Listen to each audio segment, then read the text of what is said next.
नमस्कार, आप सभी दर्शकों का बहुत बहुत स्वागत करती हूँ। मैं हूँ नेहा शुक्ला और आप देख रहे हैं जस्ट टीवी पर आज की बात स्ट्रेट टॉक।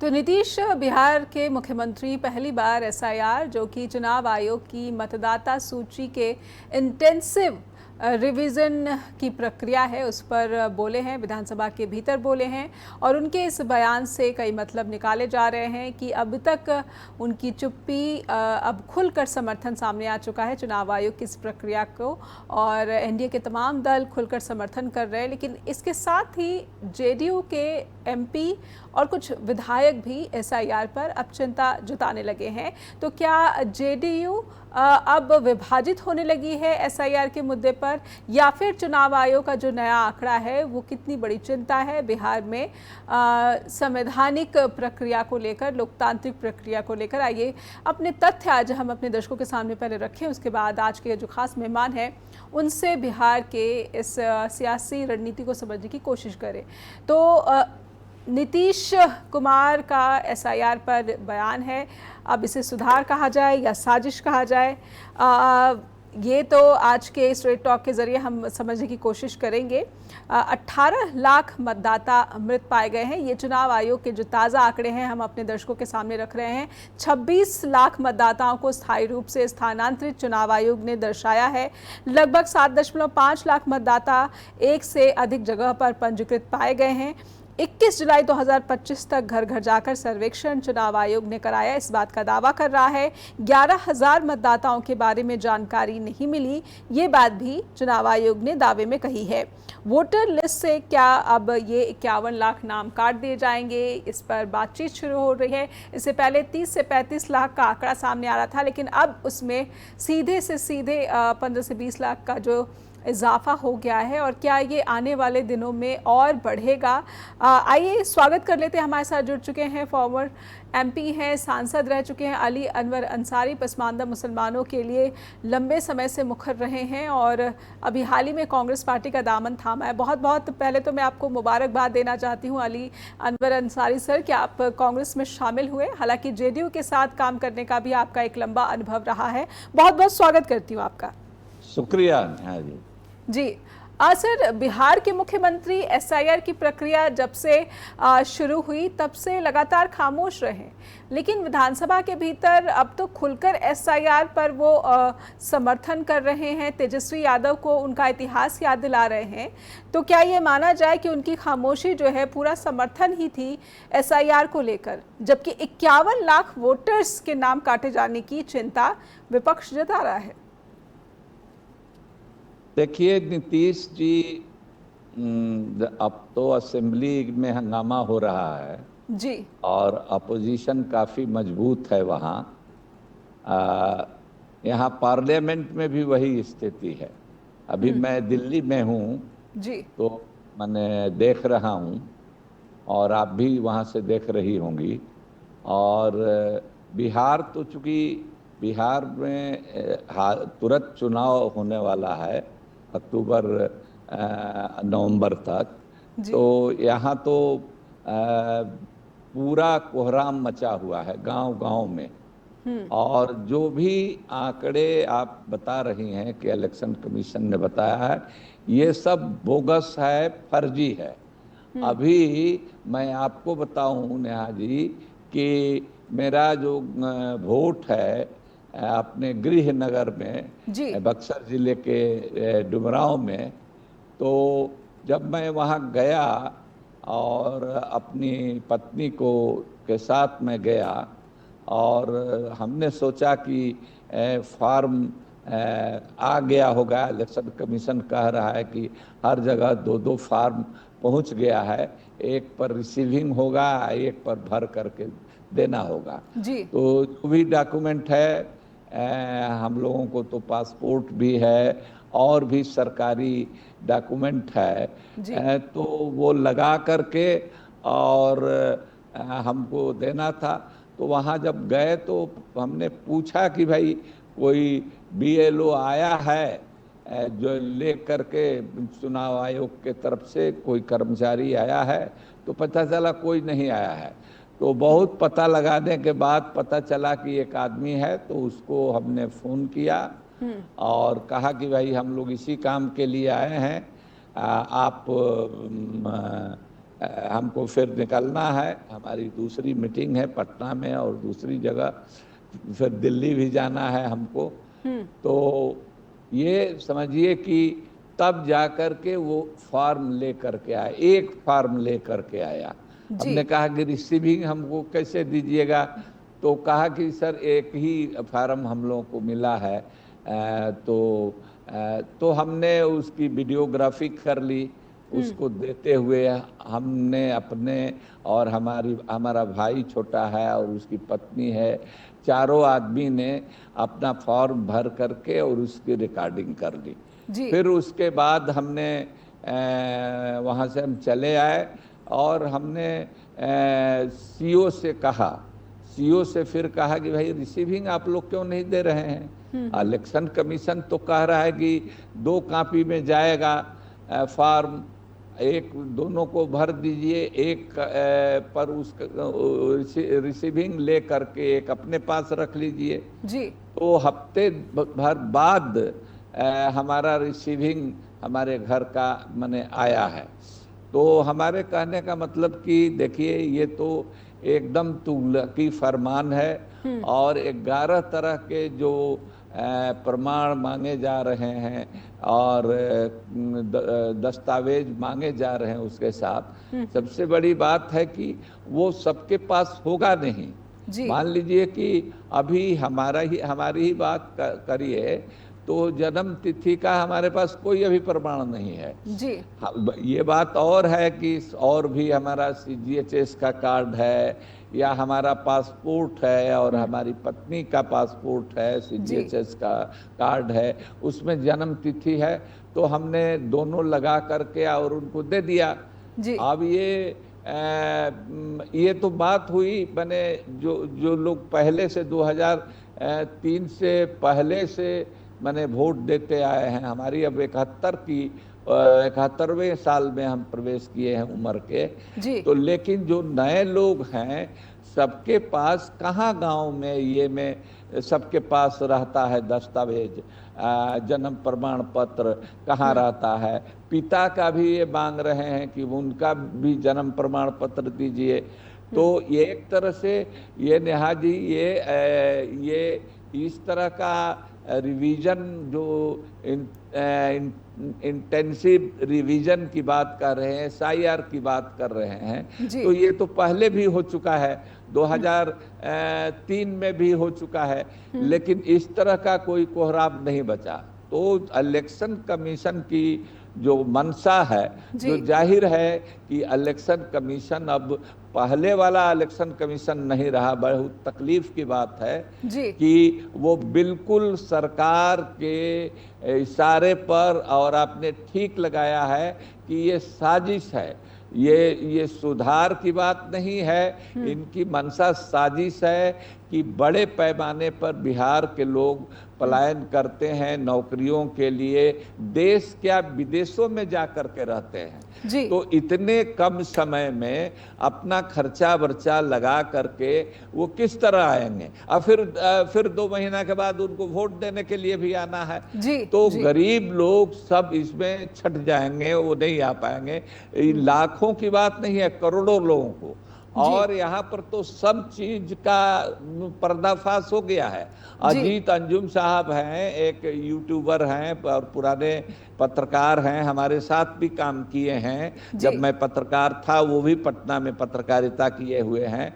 तो उन्होंने जगह जगह दिखा दिया कि जो BLO हैं अपने से खाली फार्म ले रहे हैं, कई फार्म पर तो फोटो भी नहीं चिपकाया जा रहा है और उस पर दस्तखत करा करके और जमा कर रहे हैं। और जिनका नहीं भी है अपने से उनका जो वोटर लिस्ट में है वो सब डाटा दे करके अपने से दस्तखत किसी से करा के कई जगह अपने दस्तखत करके और जमा कर रहे हैं जी। एक इनको जिद है दिखाने का कि इतना % हो गया, तो ये सब फर्जीवाड़ा है। इतना जल्दी बिल्कुल संभव नहीं है कि सब लोग सारे दस्तावेज के साथ ये करें। और हम समझने की कोशिश कर रहे हैं कि बिहार का एसआईआर, इस पर बवाल लगातार जारी है। बिहार के विधानसभा में भी बवाल हुआ है और बुधवार को लोकसभा में भी एसआईआर को लेकर जमकर हंगामा देखने को मिला है। फॉर्मर एमपी और कांग्रेस लीडर हमारे साथ अली अनवर अंसारी लगातार बने हुए हैं। मैं नीतीश के ऊपर एक टिप्पणी समझना चाहती हूँ। एसआईआर को खुलकर समर्थन दे रहे हैं नीतीश, इसके पीछे आप क्या रणनीति उनकी देख पा रहे हैं? पहले तो लगातार ये खबरें आई कि वो बीमार चल रहे हैं, उनका स्वास्थ्य सही नहीं है, लेकिन विधानसभा के भीतर जब वो तेजस्वी को घेरते हैं तो फिर वो पूरी तरह स्वस्थ दिखते हैं। ऐसे में नीतीश का एसआईआर को समर्थन आप कैसे देख पा रहे हैं? क्या जदयू इस मुद्दे पर विभाजित हो सकती है? कयास लग रहे हैं क्योंकि सांसद भी टिप्पणी कर चुके हैं विरोध में, विधायक पहले से टिप्पणी कर रहे हैं। देखिए, हाँ जी, ये किसी के स्वास्थ्य की बात है। नीतीश जी के स्वास्थ्य के बारे में आपने कहा जी, तो ये दुखद है और कोई भी बीमार पड़ सकता है, हम आप और कोई भी बीमार पड़ सकता। तो ये जग जाहिर है और कई अवसरों पर प्रकट हुआ है कि नीतीश जी मानसिक रूप से स्वस्थ अब नहीं हैं जी, और वो अब पूरी तरह से उनकी पार्टी भी उनके कब्जे में नहीं है। उनके मंत्री, उनके पार्टी के जो अध्यक्ष हैं संजय झा और जो उनके ललन सिंह, जो उनके मंत्री हैं भारत सरकार में, वो सब लोग भी इनके साथ नहीं हैं। अब तो नीतीश जी की मजबूरी है कि नीतीश जी को रहना ही है उधर। अब देखिए, इन्हीं के पार्टनर हैं चंद्राबाबू नायडू। 2 ही बैसाखी पर मोदी जी की सरकार टिकी है। आंध्रा के चंद्राबाबू नायडू साहब वो तो विरोध कर रहे हैं और कह रहे हैं। और सबसे बड़ी बात यह है कि इसी के बहाने चोर दरवाजे से ये एनआरसी करने का इनकी साजिश थी, जिसका भंडाफोड़ हो गया और जम करके बवाल है, गांव गांव में बवाल है। अभी तो उस बवाल को इन लोगों ने फार्म सबका अपने से भर करके दस्तखत ले करके जैसे तैसे आंकड़ा, ये सब बोगस है। ये जब सुप्रीम कोर्ट में जाएंगे, 28 तारीख को सुनवाई होगी और उसमें जो एफिडेविट करके ये सरकार देगी, इलेक्शन कमीशन देगा, तो इसका पूरी तरह से पर्दाफाश और हो जाएगा। और पहली ही सुनवाई में इलेक्शन कमीशन ने ये सुप्रीम कोर्ट ने ये साफ कर दिया कि इलेक्शन कमीशन जो का रूल है उसमें एनआरसी करने का आपका अधिकार नहीं है। ये तो होम मिनिस्ट्री का काम है। तो आप ये कैसे कर सकते हैं? तो ये दोनों, तो एक तो उसने कर दिया, एक जज साहब ने तो टिप्पणी कर दी कि भाई मेरा भी अगर इस पैरामीटर्स पर 11 जो दस्तावेज माने गए हैं तो मैं भी ये इसमें अनफिट हो जाऊंगा, इसमें इसके दायरे में नहीं आऊंगा। तो इनका पर्दाफाश होने वाला है और हमको उम्मीद है कि जैसा कि कोई आदेश तो पारित नहीं किया सुप्रीम कोर्ट ने, तो सुप्रीम कोर्ट ने कहा कि भाई राशन कार्ड है, उसकी मान्यता, ये आपको आधार कार्ड है, हर काम में आधार कार्ड की मांग होती है, जरूरत पड़ती है। तो हम लोगों को आधार कार्ड बैंक से लिंक कराइए, आधार कार्ड, तब आपका वेतन आएगा, तब आपका पेंशन आएगा, सब चीज में। इसमें आधार कार्ड को नहीं मान रहे हैं। तो ये मांग रहे हैं जो पुराना दस्तावेज, वो पढ़ा लिखा भी है हम लोग, तो अब कहाँ जाएंगे इतना जल्दी में, इतना कम समय में? आप चले जाइए, हर फोटो स्टेट वाले जो दुकान है वहां पर भीड़ लगी हुई है। लोग लाखों लाख की संख्या में अपना अस्थायी निवास प्रमाण पत्र बनवाने के लिए लाइन में लगे हुए हैं। जिस तरह से आसाम में इनको देखा, आसाम में जिस तरह से हुआ और वो सब फेल हो गया, इनकी योजना वहां नहीं हो सकी। पूरा जो एनआरसी करना चाहते थे, पूरे देश में इसके खिलाफ जो आंदोलन हुआ तो वो स्थगित होगा। तो इसी तरह से इस तुगलकी फरमान का भी यही हस्र होने वाला है, यही नतीजा होने वाला है। और 28 को अगर सुप्रीम कोर्ट ने, उम्मीद की जाती है कि अच्छे फैसले आएंगे और इलेक्शन कमीशन को जिस तरह की जल्दीबाजी सत्तारूढ़ दल के पक्ष में लोगों का, गरीबों का, दलितों का, पसमानदा मुसलमानों का वोट काटने का जो इंतजाम किया है वो उसमें ये सफल नहीं होंगे। ठीक है अनवर सर, आप कह रहे हैं गरीब है, दलित है, पिछड़े हैं, इनके वोटिंग राइट्स जो है उस पर डाका डालने की ये कोशिश है। ऐसे में फिर चिराग पासवान की भी पार्टी जो है पिछड़ों की पॉलिटिक्स करती है, लेकिन चिराग पासवान लगातार एसआईआर के समर्थन में बयान दे रहे हैं, कह रहे हैं कि विपक्ष पहले वोटर लिस्ट में हेराफेरी की शिकायत करता है, जब चुनाव आयोग इस शिकायत को गंभीर मानते हुए बिहार में वोटर लिस्ट में सुधार की कोशिश कर रहा है तो विपक्ष को इस पर भी आपत्ति है। तो क्या चिराग पासवान की पार्टी को कोई खतरा नहीं है एसआईआर से, ना ही जेडीयू को कोई खतरा है एसआईआर से? जेडीयू का भी एक बड़ा धड़ा जो है, वोट बैंक जो है, वो पिछड़ों, दलितों और मुस्लिम वोट बैंक का है। देखिए इन लोगों को ये उम्मीद है कि जिस तरह से हरियाणा में, जिस तरह से पंजाब में बगलिंग करके जो चोरी पकड़ी गई है, सुप्रीम कोर्ट के सामने राहुल गांधी जी ने इसको उठाया है और सब रिकॉर्ड मांगा है, तो वो रिकॉर्ड सब गायब है, नहीं दे रहे हैं, कह रहे हैं कि वो अब अनलोड हो गया, तो उसको नहीं दे रहे हैं। तो उसी सहारे ये देख रहे हैं कि मोदी जी और एनडीए की बीजेपी जो है इन लोगों की नैया पार कर देगी। लेकिन इनको समझना चाहिए, ही नहीं रहेगा, जब वोट बैंक ही नहीं रहेगा, बचेगा, तो फिर नैया पार कैसे लगेगी सर? फिर तो नाव में छेद हो गई, सेंधमारी हो गई।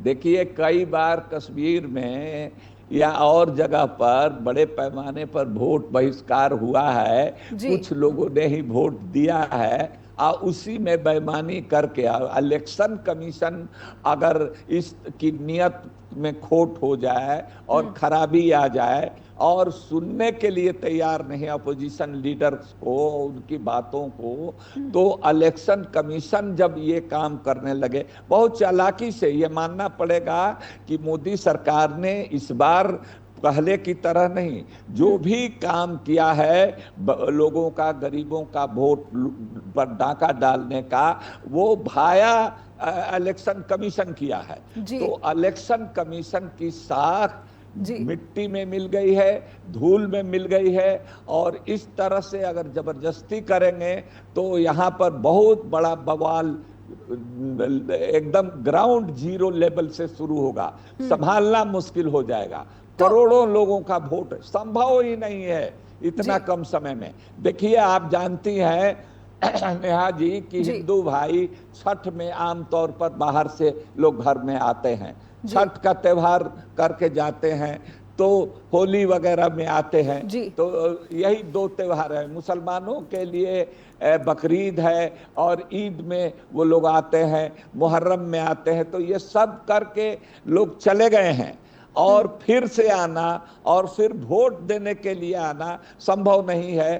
तो करोड़ों लोग जो पलायन करके बंबई में, दिल्ली में, कर्नाटका में या देश के कहीं किसी राज्य में जाइएगा, बिहार के लोग वहां मजदूरी करते और दूसरी नौकरियों में जरूर मिलेंगे। तो ये बिहार की पर ये जो प्रयोग किया है इन्होंने, तो अच्छा ही गलत जगह बटन दबा दिया है। बिहार इनको सबक सिखा देगा, इनको नाक रगड़वा देगा इलेक्शन कमीशन को, आप देख लीजिएगा। और इलेक्शन कमीशन ने सूझबूझ से काम नहीं लिया, सुप्रीम कोर्ट ने उसको उचित निर्देश नहीं दिया, आदेश पारित नहीं किया, तो बड़े पैमाने पर इसमें हंगामा होगा और गांव-गांव में होगा और हर बूथ पर होगा। ये तानाशाही तरीके से अगर जीतने की कोशिश करेंगे तो इसमें इनको उल्टा पड़ेगा। आप रामविलास जी के पार्टी चिराग पासवान जी की बात कर रहे हैं, आप जीतन राम मांझी साहब की बात कर रहे हैं, इनके वोटर भी काटे जाएंगे। जी, एक ब्रेक के भी लूंगी मैं। वोटर काटे जाएंगे। जी, एक ब्रेक लेती हूँ मैं। और चिराग पासवान और मांझी की पार्टी के जो वोट बैंक है, जो वोट है, जो लोग हैं, वोटर्स हैं, उनको, उनके बीच जो ये एक चिंता है, उस पर उनकी टिप्पणी ज़रूर दर्शकों तक पहुँचाएंगे। अली अनवर अंसारी हमारे साथ लगातार जुड़े हुए हैं, पूर्व सांसद रह चुके हैं और हाल ही में कांग्रेस पार्टी में शामिल हुए हैं। SIR को लेकर लगातार अपने दर्शकों के सामने तमाम जानकारी पहुँचाएंगे, क्योंकि अब 35 लाख से 52 लाख का जो आंकड़ा सामने आया है, ये बिहार में बड़े पैमाने पर वोटर्स की छंटनी की तैयारी दिख रही है। चुनाव आयोग ने जो डिटेल्स दिए हैं, ये भी एक बड़ी चिंता की बात विपक्ष बता रहा है। साथ अली अनवर अंसारी लगातार जुड़े हुए हैं, बिहार की सियासत का एक बड़ा चेहरा है। अली अनवर सर, आपने चिराग पासवान की पार्टी और मांझी की पार्टी की भविष्यवाणी की है कि उनको भी एक बड़ा सबक इन चुनाव में मिलेगा, लेकिन मैं उससे पहले एक सवाल जो है बहुत ही महत्वपूर्ण है। बिहार की सियासत की बात जब आती है तो पिछड़ों और जो वंचितों की सियासत की बात ज़रूर होती है, और यहाँ पर लंबे समय से, चाहे वो RJD का शासन रहा हो या फिर नीतीश बाबू का शासन रहा हो, लगातार पिछड़ों के पॉलिटिक्स वालों ने ही कुर्सी संभाली है, सत्ता में बने रहे हैं। तो क्या ये जिस पिछड़ा वर्ग, वंचितों की बात आप कर रहे हैं, वो वंचित वर्ग, पिछड़ा वर्ग जो दलित हैं, OBC हैं, वो सत्ता के साथ जाते हुए दिखेंगे SIR को लेकर? क्या चुनाव आयोग, अगर ये साजिश ही है कथित रूप से, वो कामयाब भी होगा? वोटर्स में आप कैसा जो है उनकी प्रतिक्रिया देख रहे हैं, उनका क्या रुझान देख पा रहे हैं? क्या उनको चिंता है कि अगर उनका नाम कट जाएगा तो वो फिर क्या करेंगे? देखिए, बहुत चिंता है, और ये सभी पार्टियों से ऊपर, इतर उससे आम लोगों की ये चिंता है, आम वोटर की ये चिंता है जी। और आज ये ठीक उसी तरह का फैसला है, तुगलकी फैसला, जो नोटबंदी के समय मोदी जी ने किया था, और उसको लेकर के क्या क्या दावे किए गए थे, आपने देखा कि उसका क्या हश्र हुआ, बल्कि सारा काम उसके उल्टे हुआ। ब्लैक मनी नहीं आई, ये जो नकली नोट नहीं बरामद हुए, और जो टेररिज्म नहीं खत्म हुआ, उल्टे जो बड़े लोग हैं उनकी दौलत और बढ़ गई, ब्लैक मनी को वाइट करने का मौका मिल गया, और गरीब छोटे मझोले जो उद्योग धंधे वाले थे उनकी कमर टूटी, आज तक वो सीधी नहीं हुई, अभी भी परेशान है वो। तो उसी तरह का काम इसमें भी होगा। 51 लाख की बात ये कर रहे हैं कि वो लोग कटेंगे, ये भी कोई प्रमाणिक आंकड़ा नहीं है। इनका जो आंकड़ा है 28 तारीख को ये ध्वस्त हो जाएगा। सारे आंकड़े सुप्रीम कोर्ट के तरफ से योगेंद्र यादव जी हैं, और दूसरे लोग भी पॉलिटिकल पार्टियों के अलावे दूसरे लोग भी हैं, कांग्रेस से लेकर RJD से लेकर दूसरी तमाम अपोजिशन पार्टियों को लोगों ने इसके प्रतिवाद किया है और कोर्ट में लेकर के इस मामले को गए हैं। तो वही हश्र होने वाला है। 51 लाख बहुत कम है, करोड़ों में कटेगा, करोड़ों में लोगों का ये कटने की साजिश है। अब ये है कि अगर सुप्रीम कोर्ट इसको बढ़िया से देखे और बढ़िया से जजमेंट दे, और नहीं तो अगर नहीं भी देगा तो जनता के स्तर पर जो बगावत है, तो हर पार्टी में नीचे के लोग इसके खिलाफ हैं। जो अचानक ये परेशानी लोगों के ये पर आ गई है, बिहार में आप जानते हैं ये बरसात का मौसम है, बाढ़ आती है, लोग बीमार हैं, और लोग हर तरह की परेशानियों में हैं।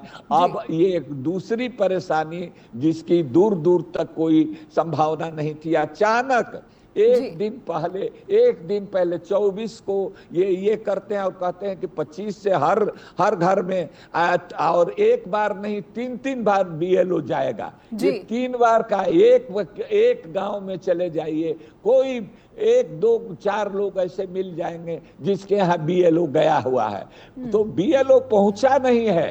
ये सब एक जगह बैठ करके फार्म भर रहे हैं। इसको अजीत अंजुम ने, संतोष सिंह ने, इंडियन एक्सप्रेस के संतोष सिंह ने, वहां के सबसे बड़े अखबार भास्कर ने इसका पर्दाफाश कर दिया है।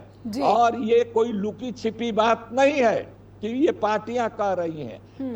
भास्कर जैसे अखबार, इंडियन नेशन जैसे अखबार, अजीत अंजुम जैसे पत्रकार जो ग्राउंड जीरो पर बराबर काम करते हैं, इसके लिए मशहूर कर रहे हैं, तो इनको उन पर एफआईआर किया है। बताइए, ये तानाशाही और गुंडागर्दी नहीं तो क्या है?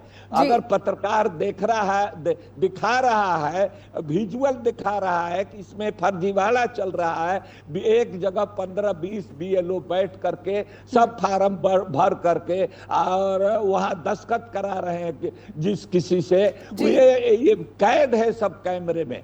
और ऐसी स्थिति में ये अगर जबरदस्ती उसी तरह से चुनाव कराना चाहेंगे तो ये संभव नहीं है। इलेक्शन कमीशन भी इनको निर्देश देगा और जनता भी इनको शिकस्त देगी। इनकी तानाशाही पर जनता मुहर लगाएगी अपनी इसके खिलाफ में। जी अली सर, मैं ये समझना चाहूँगी, ये कहा जा रहा है कि चुनाव आयोग बीजेपी के साथ साठगांठ करके इस तरह की साजिश को अंजाम दे रहा है। अब मैं बीजेपी की पॉलिटिक्स को ही इसलिए समझ लेने की कोशिश करती हूँ। बीजेपी तो पहले से ही सत्ता में मौजूद है, एनडीए का यहाँ पर शासन है, मुख्यमंत्री नीतीश हैं, लेकिन 2 उप मुख्यमंत्री जो हैं बीजेपी से हैं। बीजेपी सवर्णों की पॉलिटिक्स करती है, पिछड़ों के भी वोट बैंक पर उसकी नज़र है, और फिर भी एसआईआर का साथ लेना पड़ रहा है कथित रूप से। क्या आपको लगता है कि ऐसे में बीजेपी के खिलाफ क्या वंचितों का गुस्सा भड़क सकता है? आपको इस बारे में जो आशंकाएं हैं, या फिर आपकी क्या प्रतिक्रिया है कि बीजेपी जो चाहती है कि अपने दम पर बिहार में सत्ता बना ले और इससे इतिहास रचे, यहाँ पर सियासी इतिहास, इसमें कामयाब हो पाएगी? देखिए, गुस्सा भड़कने की बात नहीं है, गुस्सा भड़क चुका है जी। कोहराम मचा हुआ है गांव-गांव में इसको लेकर के। और इसमें कोई, समझ लीजिए, दलित पिछड़ों की बात, हम लोग पसमानदा की बात इसलिए करते हैं कि वो कमजोर हैं, गरीब हैं, उन्हीं तबकों के लोग ज्यादा पलायन करते हैं। लेकिन ये जो अगड़ी जातियों के लोग भी हैं, बिहार में तो कोई इंडस्ट्री है नहीं, रोजगार है नहीं, तो वो बाहर रहते हैं। तो सब लोग इनसे, जो इनके वोटर हैं, जो वोटर भी हैं इनके, वो लोग भी परेशान हैं और वो लोग इनकी आलोचना कर रहे हैं। इनकी पार्टी के लोग, हम लोगों से भी भेंट होती है, जान पहचान है, एक जगह आदमी रहता है, पार्टी अलग अलग होते हुए भी आपस में चाय की दुकान में, चलते हुए बस में, ट्रेन में सफर करते हुए ये पता चलता है कि सभी जातियों के लोग, अगड़ी जातियों के लोग भी इससे परेशान हैं और पीड़ित हैं, और सब लोग इसको कह रहे हैं कि ये तुगलकी फरमान है और इसमें उनको सफलता नहीं मिलेगी। उन पर ये बुमरैंग करने जा रहा है ये उस इलेक्शन कमीशन का डिसीजन। और सब लोग ये भी मानने लगे हैं कि इलेक्शन कमीशन ये अपने मन से नहीं कर रहा है। इलेक्शन कमीशन को जिस तरह से कोर्ट भी समझ गया, सुप्रीम कोर्ट का एक आदमी रहता था, लीडर अपोजिशन रहते थे, और एक सरकार मुख्य प्रधानमंत्री रहते थे। तो सुप्रीम कोर्ट के एक जज को, चीफ जस्टिस को हटा करके और उसकी जगह पर एक भारत सरकार का मंत्री रहेगा, वहां भी बहुमत करा कर अपना यस मैन, अपना रबर स्टैम्प पूरी तरह से हाईजेक कर लिया है। तमाम ये कॉन्स्टिट्यूशनल जो बॉडीज हैं, जो संविधान प्रदत्त अधिकार है उनको इंडिपेंडेंट रहने का, वो रिजर्व बैंक हो, इलेक्शन कमीशन हो, ये सब चीज ये कहते हुए दुख हो रहा है। कभी भी इलेक्शन कमीशन के खिलाफ इतना गुस्सा नहीं था, लेकिन उससे भी ज्यादा गुस्सा है सरकार के खिलाफ, जो केंद्र में अभी सरकार है उसके खिलाफ गुस्सा है।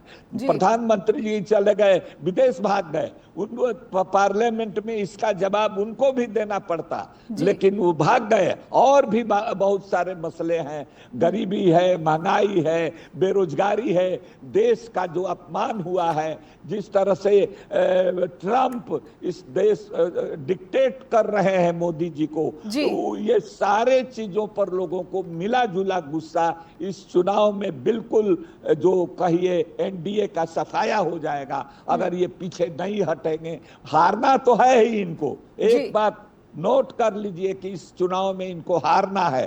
कोई भी तिकड़म, जाल, फरेब, धोखाधड़ी ये करें, इलेक्शन कमीशन के जरिए करें या पुलिस प्रशासन के जरिए करें, अब वो कोई कामयाब होने वाली नहीं है। बिहार की जनता इस बात को समझ रही है और इंडिया गठबंधन की जीत होने वाली है। आप समझ लीजिए, सब लोग रोड पर हैं, ये लोग दुबके हुए हैं, इनके लोग भी दुबके हुए हैं। आज ही पता चला गिरधारी यादव जो एमपी हैं और बांका से, उन्होंने भी विरोध किया है। इनके सांसद हैं, नीतीश जी के पार्टी के साथ सांसद हैं। बिल्कुल। तो सब लोगों को जनता का दबाव उनके प्रतिनिधियों पर पड़ेगा, तो वो लोग भी इलेक्शन की घोषणा होने दीजिए, इसको और थोड़ा आगे बढ़ने दीजिए। दूसरा फेज, ये तो पहला फेज है, दूसरा फेज आएगा जिसमें बीडीओ, सीओ और गजेटेड अफसर होंगे, उसको निगरानी करने वाले, वहां पर अगर छांटने लगेंगे तो करोड़ों लोग छट जाएंगे।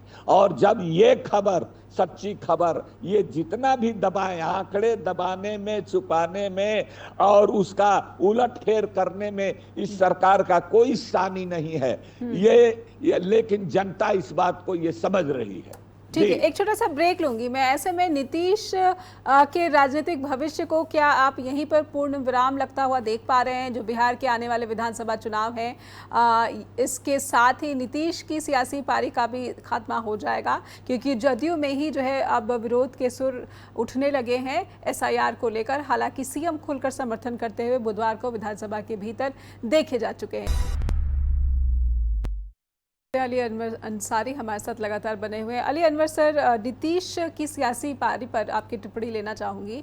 क्या बिहार के विधानसभा चुनाव ही उनकी आखिरी जो है पारी साबित होंगे, और क्या उनका जदयू पर जो कमांड है वो इसी के साथ इस पर फुल स्टॉप लग जाएगा? जी, इस फुल स्टॉप लग गया है जी। इनकी पार्टी पहले से ही विभाजित है और इनके देखिए आरसीपी सिंह गए, मंत्री बनते ही इनसे अलग हो गए, वो मोदी जी के हो गए, बीजेपी में चले गए, फिर बीजेपी ने उनको भाव नहीं दिया, फिर वो अब किनारे हो गए और किसी पार्टी का सहारा लेने के लिए घूम रहे हैं। ललन सिंह गए, संजय झा गए, तो ये सब लोग जो जिनको ये राष्ट्रीय अध्यक्ष बनाए वो सब लोग इनके खिलाफ हो गए। नीतीश जी की पार्टी अंदर से दो फाड़ हो गई है। नीतीश जी का जो भी है और भगदड़ मचेगी। चुनाव नजदीक आने दीजिए, चुनाव की घोषणा आने दीजिए और इस पर फाइनल क्या ये शेप लेता है एसआईआर का मामला, इसको होने दीजिए और ये साफ जाहिर हो जाएगा कि इन सब लोगों के दिन अब समाप्त हो रहे हैं और बहुत हो गया।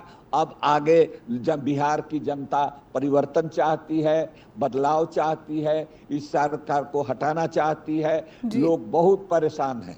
जब आप देख लीजिए, राशन वाले को जो 5 किलो अनाज मिलता है वो मिलना बंद हो जाएगा, सरकारी सुविधाएं मिलनी बंद हो जाएंगी। अगर वोटर लिस्ट से नाम कटा तो ये सारी सरकारी सुविधाएं जो मिलती हैं, जो कानूनन पहले के कानून से राइट टू फूड एक्ट के तहत वो मिलता है, वो सारा चीज खत्म होने वाला है। और ये बांग्लादेशी कह करके और मुसलमान तो खैर इनके टारगेट में है ही, लेकिन इस बार महंगा पड़ गया है, इस बार महंगा पड़ गया है। सब लोग इसके विरोध गए हैं, अगड़े पिछड़े और सभी तबकों के लोग, दलित और पिछड़े वर्गों के लोग ज्यादा मुखर जरूर हैं, लेकिन इनके विरोध में सभी लोग हो गए। ठीक है, एक मैं राहुल गांधी की टिप्पणी बुधवार को सामने आई जिसमें कह रहे हैं कि हिंदुस्तान में वोटों की चुनाव की चोरी हो रही है, और कर्नाटक का एक आंकड़ा उनके पास है, दावा किया है कि इस पूरा ब्लैक एंड वाइट में है, वो जल्द ही इसको उजागर करेंगे। कुछ आपकी टिप्पणी कि कांग्रेस के पास ऐसा क्या सबूत हाथ लगा है जिस पर वो चुनाव आयोग को आमने सामने घेरने की फिराक में है या फिर तैयारी में दिख रही है? तो चुनाव आयोग राहुल जी द्वारा उठाए गए जो इतने सवाल हैं उसका चुनाव आयोग को बिल्कुल हाथ खड़ा कर दिया है। चुनाव आयोग ने उसको देने से मना कर दिया है, बात करने से मना कर दिया है। और इसलिए ये सब लोग ये चुनाव आयोग के जो ये बेईमानी कर रहे हैं, सरकार बदलेगी तो ये सब लोग संकट में फंसेंगे, सब लोग जेल जाएंगे, सब लोग धोखाधड़ी के मुकदमे इन पर होंगे, जालसाजी के मुकदमे होंगे, तो ये सब काम होगा इस देश में। तो इस तरह से कभी भी ये जो संवैधानिक जो संस्थाएं हैं कभी भी किसी सरकार, किसी पार्टी और नेता के कब्जे में इस तरह से नहीं गए थे। इंडिपेंडेंट वो काम करते थे।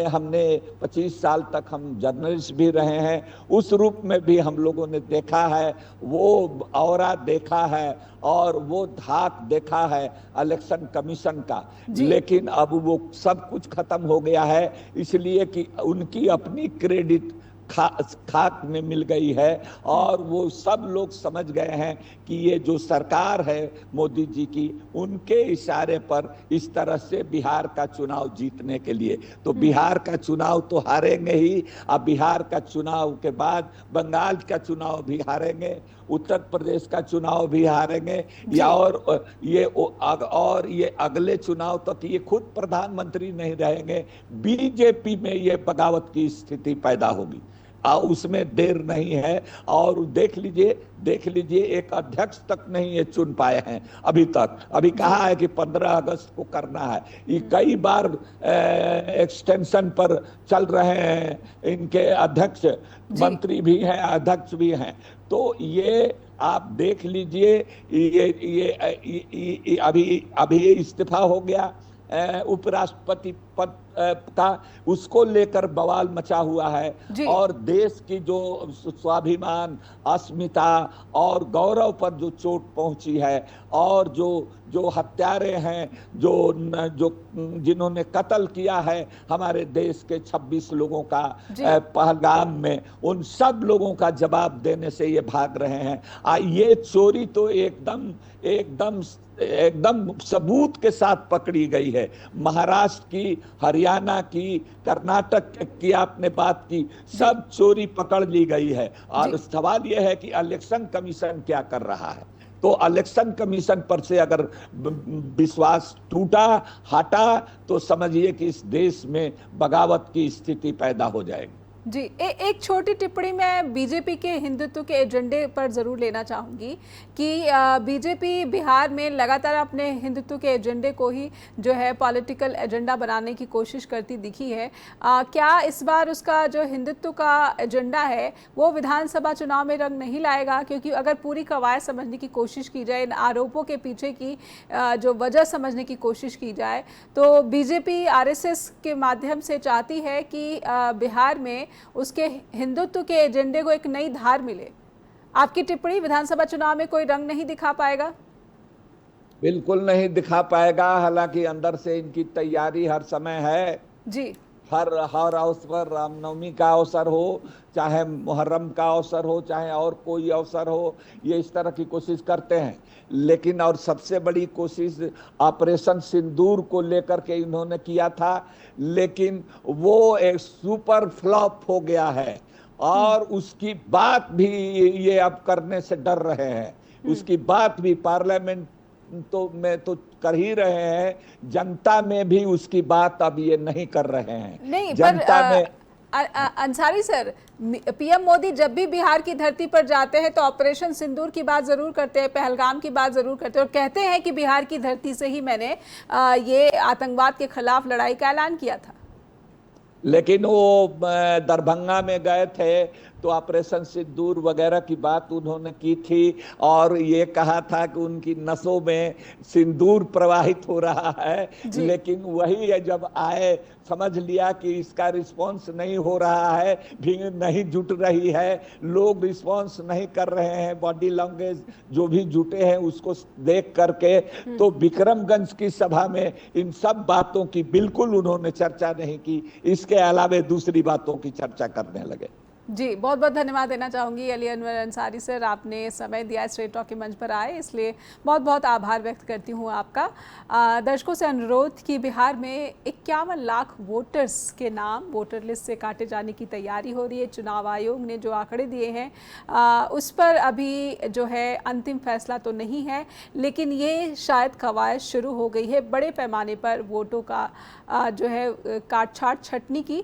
तो आप क्या सोच रहे हैं, बिहार में SIR की जो प्रक्रिया है कितनी संवैधानिक है, कितनी वोटर्स की जो हेरा फेरी है उसके खिलाफ एक कड़ी कार्रवाई, या फिर चुनाव की कथित रूप से चोरी की ये कोशिश है बीजेपी के साथ साजिश करते हुए चुनाव आयोग की? लिखकर भेजिए info@justbroadcasting.com या फिर neha@justbroadcasting.com पर भी अपना ईमेल पहुंचा सकते हैं। देखते रहिए जस्ट टीवी। नमस्कार।